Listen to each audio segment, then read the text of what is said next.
The wedding invite came in a cream envelope on a Thursday night while the wind rattled my apartment windows and my coffee went cold. I'm Rowan Klein, 52, an internal auditor who bankrolled the whole thing thumbing my father's silver pocket watch as the paper weighed heavier than it should. Ever had a moment where family made you feel like a guest in your own life? The wind had a bite to it that Thursday evening, the kind that found every crack in my apartment windows. I sat at the kitchen table with a cup of coffee gone lukewarm, staring at a cream envelope I'd pulled from the mailbox an hour earlier. It felt heavier than any piece of mail should. Sela's cursive curled across the front, elegant as ever. I flipped it over twice before opening, hoping for some hint this wasn't what I thought it was. Inside silver ink caught the dim light. We'd love for you to join us. Via Zoom. My sister's wedding. The one I'd poured 80 grand into keeping her and Barrett's family venture afloat. No seat, no address, just a link and a smiling engagement photo. The envelope landed with a soft thud on the table beside a pile of unpaid bills. Across from it, my father's silver pocket watch ticked steadily, its hinge smooth, its glass unmarred. That watch had outlasted more than most people I know. I thumbed its surface, feeling the cool weight of it, as my mind wandered back to each late-night check I'd signed for Sela and Barrett, convincing myself it was for the good of the family. My phone lit up with Mom's name. I answered because she worries. Her voice was soft, a little raspy. Maybe it's just logistics, Rowan. These destination weddings. Sometimes they can't fit everyone. I stared at the bills by the sink, the HOA notice with a corner curling where steam from the kettle had touched it. Yeah, I said, not really agreeing. The wind rattled the window, punctuating the silence between us. She shifted the topic to the weather, the neighbors' Christmas lights, and I let her words blur into the background, while my fingers traced the smooth chain of the watch. Its quiet rhythm was the only thing in the room that felt steady. Then my laptop chimed. A new email slid into view, the glow cutting through the dim kitchen. Urgent. Family, trust, transfers. From Jace Muir, the junior accountant I'd met once years ago, a kid who spoke in balance sheets more than sentences. The timestamp read 9:14 p.m., late enough to mean something was wrong. Mom was still speaking, but my focus had shifted. I promised I'd visit this weekend, ended the call, and slid the laptop closer. My hand hovered over the touchpad. The pocket watch ticked louder, or maybe everything else just fell silent, the hum of the fridge, the scrape of leaves along the sidewalk, the faint rattle of the window pane. I didn't click. Not yet. The screen's glow lit my hands, the chain of the watch glinting faintly as I rested my thumb against its glass face. The leaves scraped harder outside, and the email icon pulsed like a heartbeat waiting to be heard.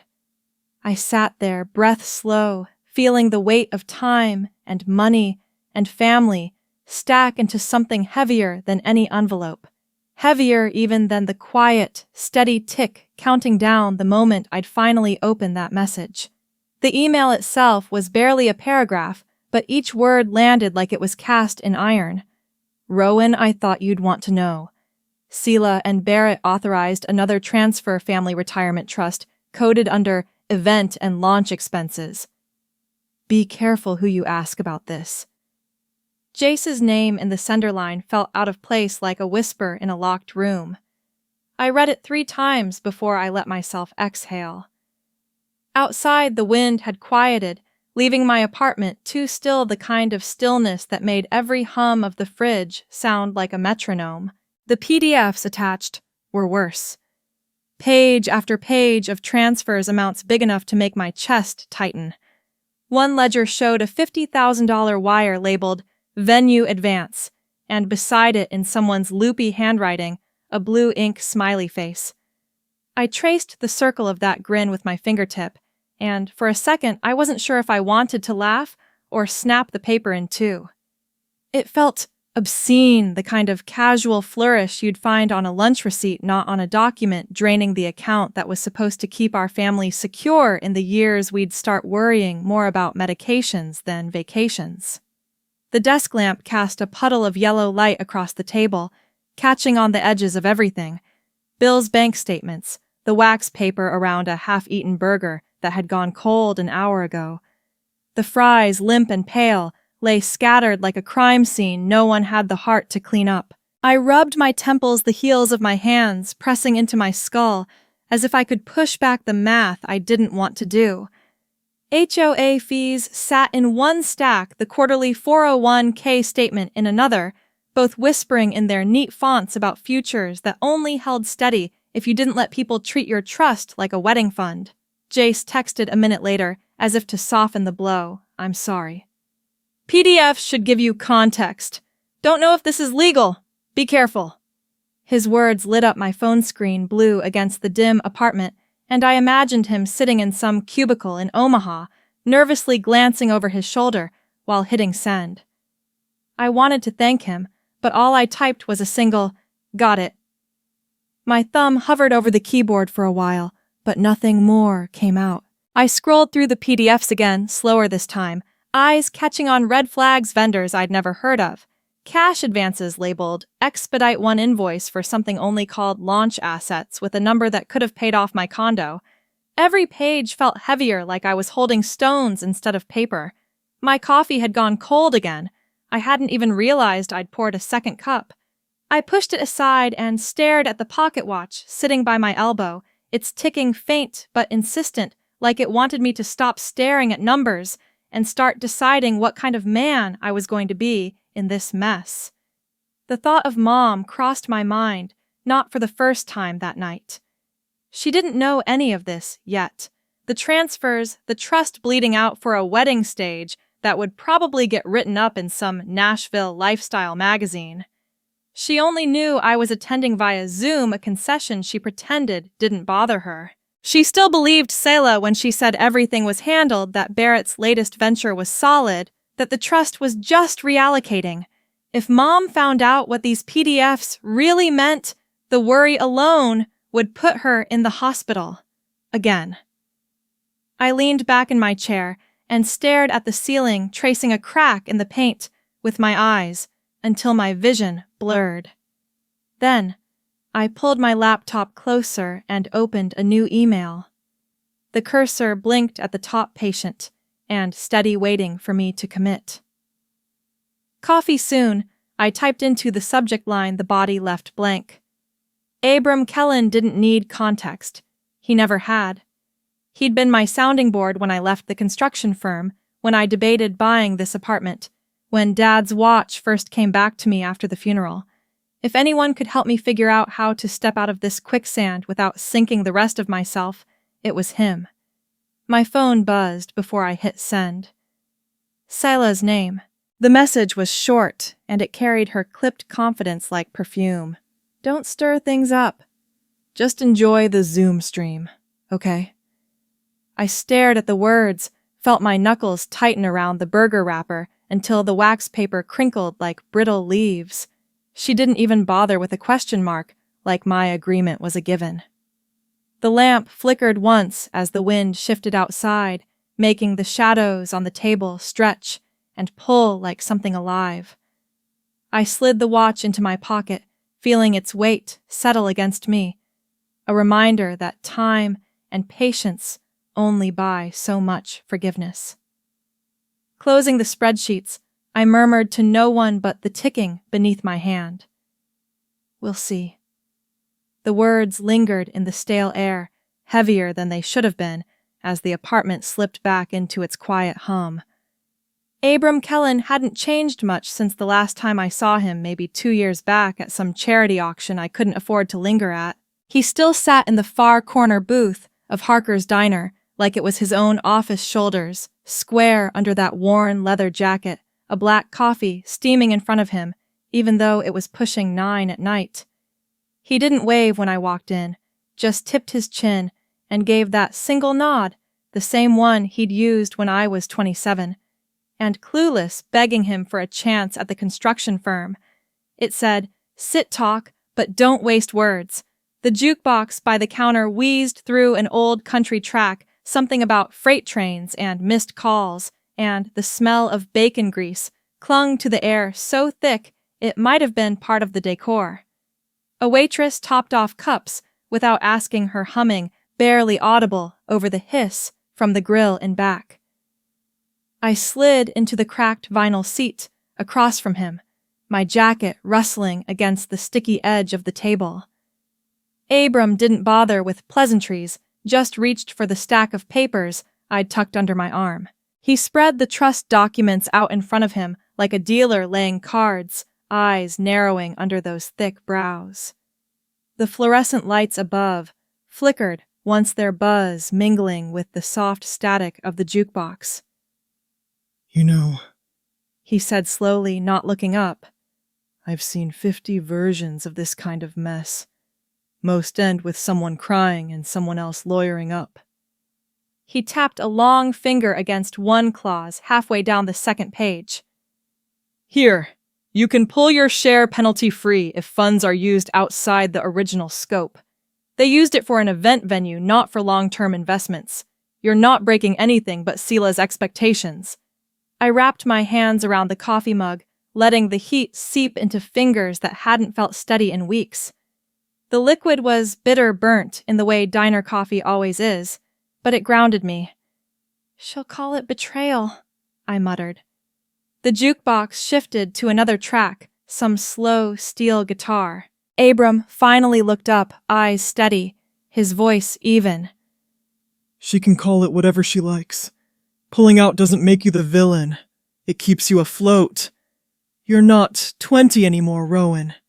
You don't have decades to rebuild if they burn it all down." The words sat heavy between us. The only sound was the waitress refilling a cup, 2 booths over her spoon, clinking softly against ceramic. Abram reached across the table, his palm open. I hesitated before pulling the pocket watch from my jacket. He turned it over in his fingers, squinting at the hinge. "This thing's about to give," he murmured, the faint click of metal punctuating his sentence. "Let me get it fixed. Might as well keep one thing in your life ticking right." For a moment, I just watched him slide it into his jacket pocket, the chain glinting once before it disappeared. That watch had been my one tether to Dad to years when Sela and I still sat at the same dinner table without barbed words. Handing it over felt like giving away more than a trinket, but Abram had earned my trust long before I'd earned any of my paychecks. He leaned back, folding his arms as I pulled out my phone. The email draft to my attorney was already open, cursor blinking like it had been waiting for this exact moment. My thumb hovered for a beat. Then I typed the subject, "Trust withdrawal. Immediate." I didn't flinch when I hit send. For the first time in days, my hand didn't shake. As I slid out of the booth, Abram's gaze followed me to the door. The diner's bell jingled a sound too cheerful for how the night felt, and his voice carried across the room just before the door swung shut behind me. Sometimes, stepping out is the only way to stand tall. The cold air hit my face, sharp and bracing. Behind me, the jukebox crackled into silence, replaced by the faint, ticking memory of a watch, now out of my pocket, but somehow closer than it had felt in years. The video call grid flickered once before stabilizing each square lit with faces that felt more like witnesses than family. Sela's face filled the center, her smile so tight it could have cut glass. Barrett lounged half a step behind her, not even pretending to meet my gaze, his attention fixed on some screen just out of frame. Their living room gleamed perfect lighting, perfect backdrop, like they were hosting a press conference rather than talking to their brother about the account holding his retirement. Rowan Sela began. Her voice stretched into that syrupy calm she used when she thought she was winning. "We've decided to proceed without your vote. It's just easier this way. less friction for everyone. The words landed harder than they should have. Maybe because Mom was there too, muted in a corner square, her worried eyes darting between us, unable to speak without tipping the balance. Maybe because I could feel the November wind pressing against the thin windows of my apartment, a constant rattle that made the whole night sound unstable. The laptop's glow painted the walls in pale blue, the only light in the room. I leaned back in my chair to respond, and that's when it happened. The silver pocket watch slid from my shirt pocket, landing on the hardwood floor with a sound that felt far too loud for its size, a sharp, brittle crack. I froze my breath, caught eyes locked on it as the glass face splintered into a spider web of tiny fractures. The ticking didn't stop, but it sounded thinner now, as if even time had to fight to keep itself together. Sela kept talking, oblivious. Barrett and I both agree this is the only logical move. The vendors are lined up, the contracts signed. We can't afford delays just because you're uncomfortable. Her voice flickered, once her tone slipping at the edges. For the first time tonight, I saw a trace of something beneath her polished exterior nerves. I bent forward slowly, lifting the watch from the floor. The fractured glass caught the laptop's glow, scattering light across my fingers, like shards. My reflection in it looked fragmented, not whole, just pieces of a face held together by tension. Barrett cleared his throat. In the background, muttered something I couldn't catch, then leaned closer to Sela. Just call for the vote, he whispered, not even bothering to mute himself. She nodded. Motioned to override Rowan's objections and proceed with the planned disbursements. Barrett raised his hand without hesitation, eyes still fixed on some off-camera document. I set the watch gently beside the keyboard, letting the cracks stare back at me. My fingers hovered over the keys for a moment, cold but steady. Then I opened a new tab and logged into the bank portal. The wind outside roared a gust, slapping against the window so hard I half expected it to shatter like the watch. Sela's voice snapped back into focus. Rowan, are you listening? This is what's best for the family. She didn't see the new screen reflected in my glasses, didn't notice the withdrawal form, loading the cursor, blinking in the amount field, like it had been waiting for this exact night. $80,000, neatly typed. She must have noticed my expression shift, though, because her smile finally faltered. What are you doing? She asked, voice sharper now, the calm stripped away. I didn't answer. The wind rattled again, the fractured watch ticked on, and I moved the cursor to the confirmation button. That's when Sela's composure cracked. If you do this, she hissed, leaning so close to the camera that her face blurred at the edges, the wedding collapses. Is that what you want? To be the reason everything falls apart. I let the silence stretch for a beat. The apartment so quiet I could hear my own breath. Then, without looking at the screen, I clicked confirm.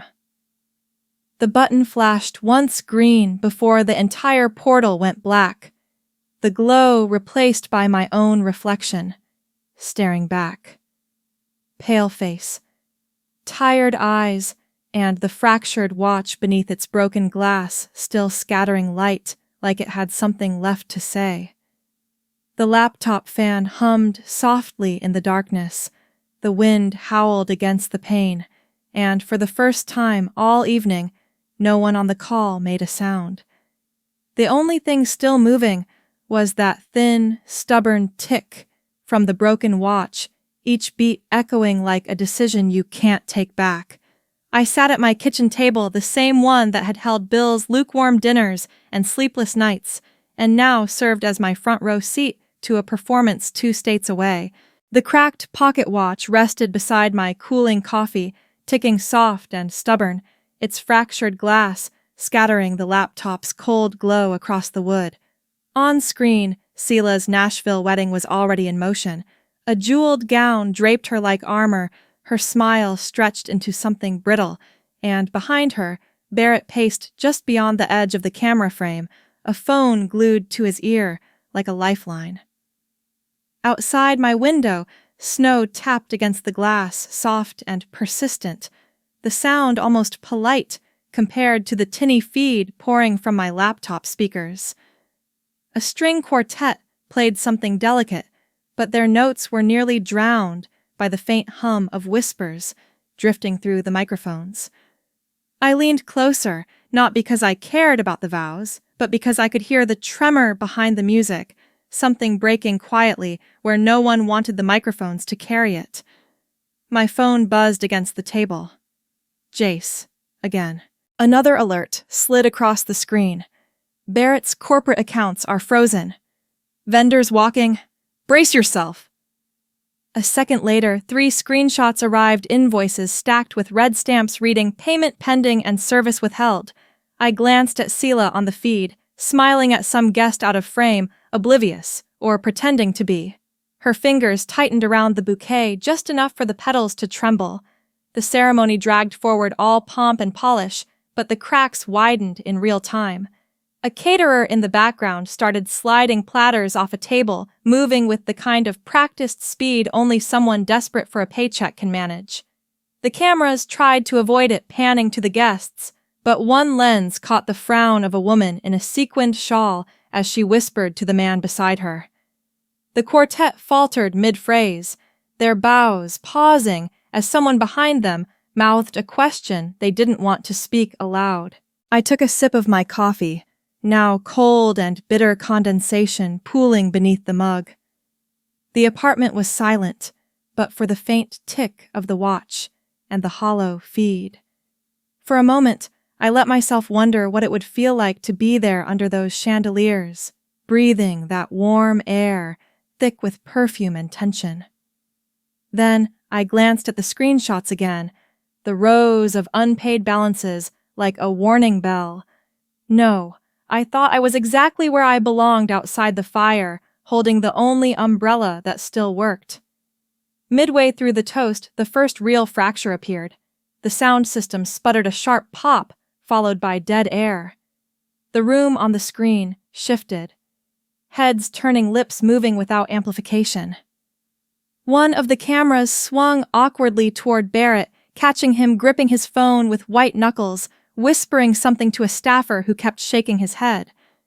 Sela's smile twitched once the faintest crack in her carefully painted expression. Then the chandelier lights dimmed to half their brightness, casting everything in a hesitant, flickering glow.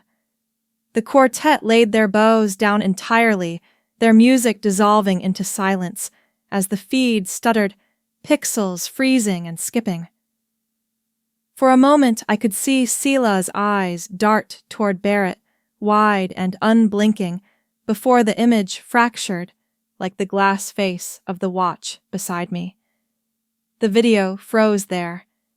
Sela's face caught in a perfect moment of realization, somewhere between fear and disbelief. Her lips parted like she wanted to call his name, or curse him, or maybe just ask why the walls were closing in around them when the whole world was supposed to be watching them shine. The apartment around me felt smaller, quieter, as the faint, steady tick of the cracked watch filled the space where the quartet's music had died. I leaned back, hands resting flat on the table, and let the silence press in. The snow kept tapping at the window, softer now, like even the weather didn't want to interrupt. On screen, nothing moved. Just that frozen frame of Sela, dressed in white, and drowning in everything I'd already stepped away from, while the only sound left in my world marked each second with a calm, unbothered beat. The first call came before the frozen feed even faded from my laptop screen. Sela's name lit up in sharp white, vibrating the phone across the wood, like it was trying to shake the decision out of me. I didn't answer. Outside, snow clung to the glass in lazy flakes, each one catching the glow from the single lamp I'd left on the only light in the apartment. The room was quiet, except for the faint hum of the heater and the long shadows stretching across the floor like dark ribbons. When the buzzing stopped, another number appeared. Barrett, this time. I could almost hear his voice before I picked up the clipped, urgent tone he used when a deal was slipping through his fingers. I let that one ring out too, staring instead at the yellow sticky note still affixed to the corner of my laptop screen. Abram's handwriting was blocky and deliberate, Rowan's withdrawal rights protected. Below it, the trust agreement was still open, the clause he'd circled twice, glowing in the soft light. I traced the circle with my fingertip, feeling steadier with each loop. Then came the third call.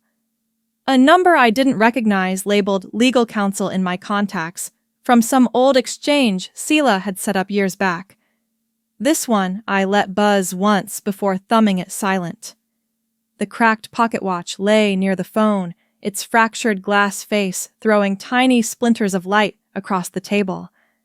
I ran my fingers over it absently, the tick beneath my hand steady, unbothered by the chaos outside my walls. Finally, Sela's name appeared again, persistent as a heartbeat. I answered this time, letting the line connect into a brittle silence before her voice broke through. "Rowan," she said, trying for calm, but landing closer to frayed. "We can fix this. Just put the funds back for 72 hours. We'll return every cent with interest, I swear. This doesn't have to end like this." Barrett's voice cut in behind her, muffled but sharp each word, a clipped demand. "You're burning us, Rowan. You think you're proving a point, but you'll kill the deal. We'll both go under." I leaned back in my chair, feeling the wood creak beneath me, and looked at the sticky note again. The circle around the clause felt like a quiet shield. My voice stayed even when I finally spoke. The agreement you signed gives me the right to exit. That's all I've done. No more, no less.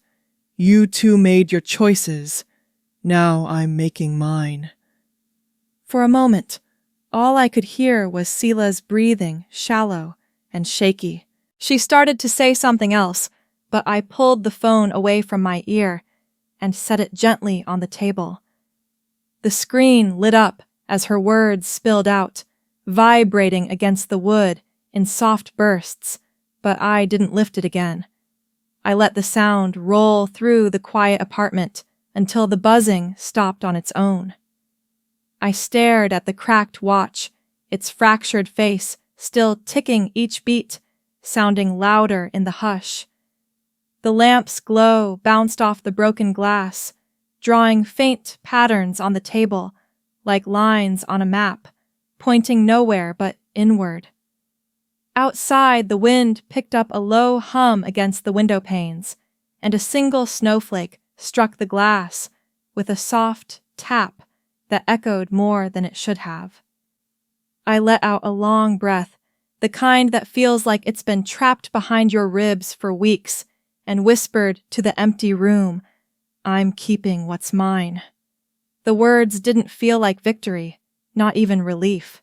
They just felt like truth settling into the quiet as the watch kept time, unhurried, steady, and utterly indifferent to the storm it had outlasted. Abram was already waiting when I pushed open the heavy oak door, the bell above it chiming softly against the hum of a dozen ticking clocks. The air inside the shop smelled of varnished wood and machine oil, a blend so warm and old it felt like stepping into another decade.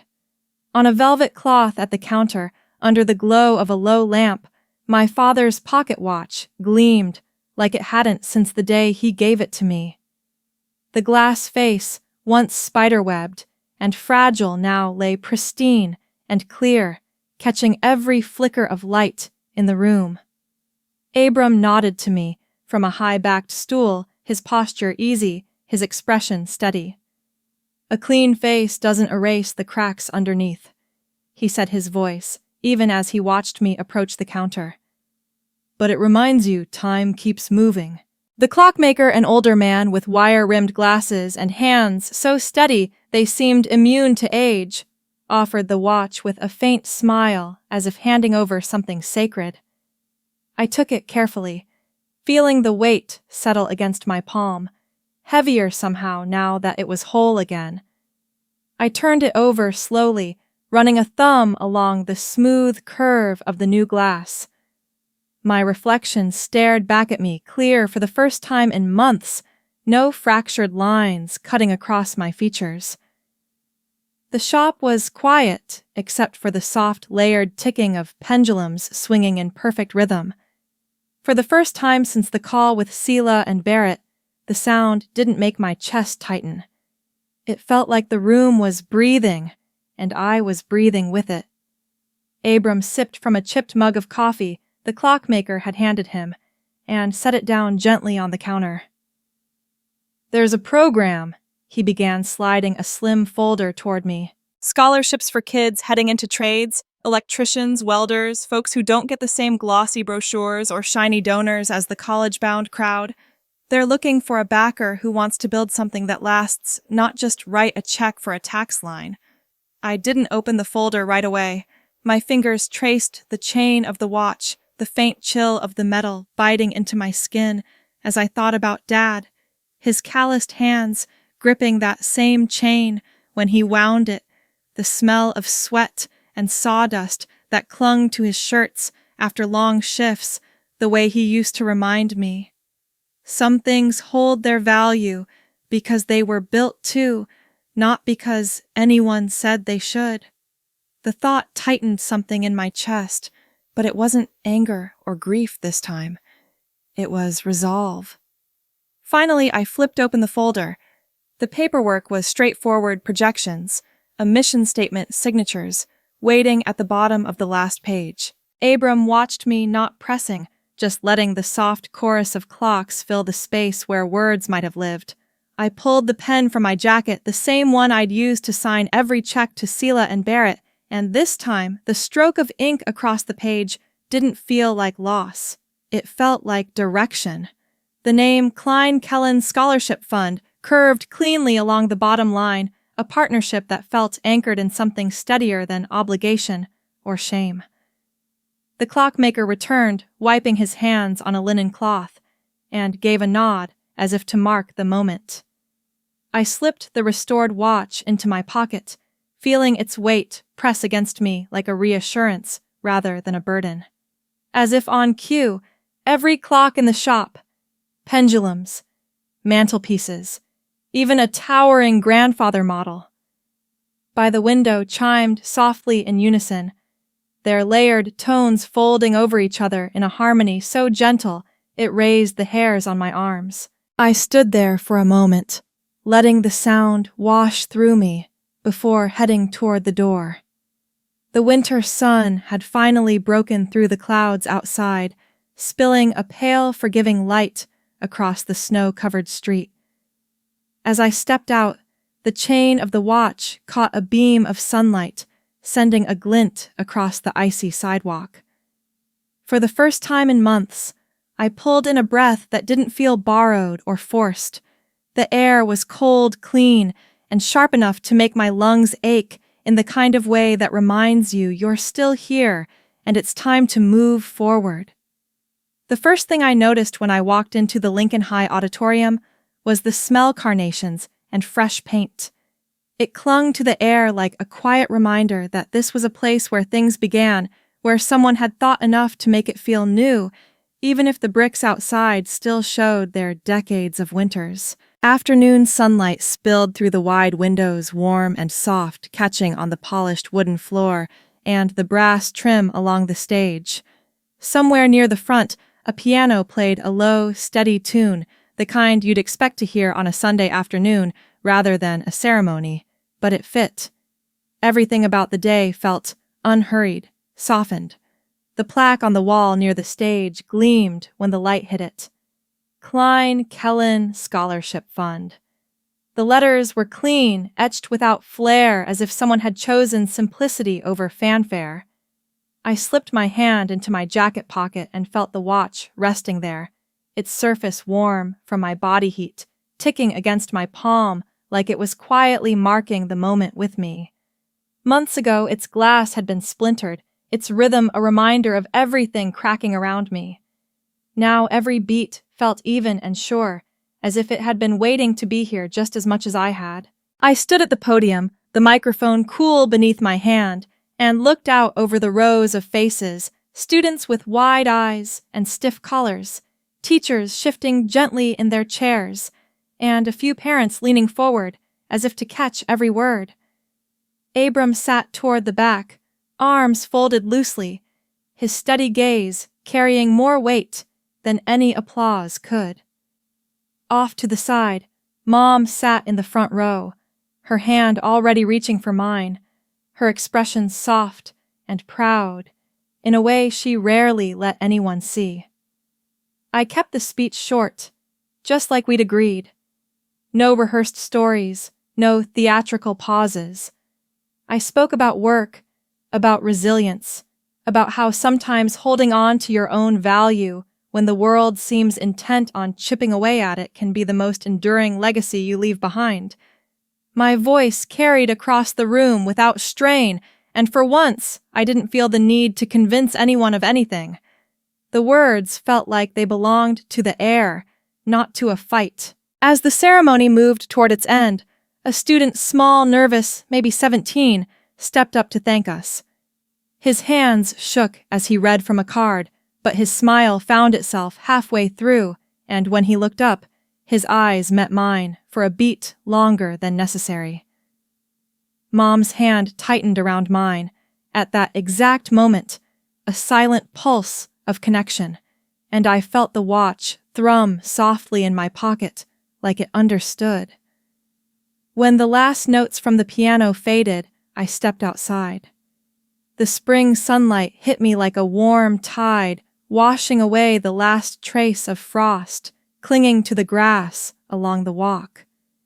The air smelled faintly of earth and something blooming beyond the parking lot. I stopped at the edge of the field, the breeze tugging at my coat, and pulled the watch from my pocket. Its face caught the light, the pristine glass flashing once before settling into a quiet gleam. I held it in my palm, listening to the steady tick as I looked out over the open space. "This feels right," I whispered to no one in particular. The words slipped out easily, without the bitterness or tension that had followed me for so long. I slid the watch back into my pocket and let the sound of its ticking steady my breath. Behind me, the auditorium doors eased shut their hinges, sighing softly, and the faint echo of the piano disappeared with them. The world narrowed to the sunlight, the cool brush of wind on my cheek, and the measured beat of time in my jacket, steady, unhurried, and finally, my own. As the last of the spring light slipped across the school lawn, I stood by the doors, feeling the weight of the repaired watch resting steady in my pocket. Its soft tick was no longer a reminder of cracks, but of what had been mended, and of time still willing to carry me forward.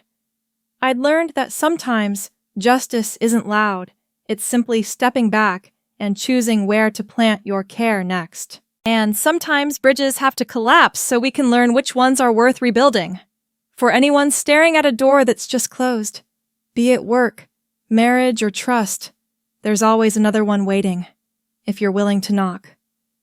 Has life ever handed you a second chance in disguise?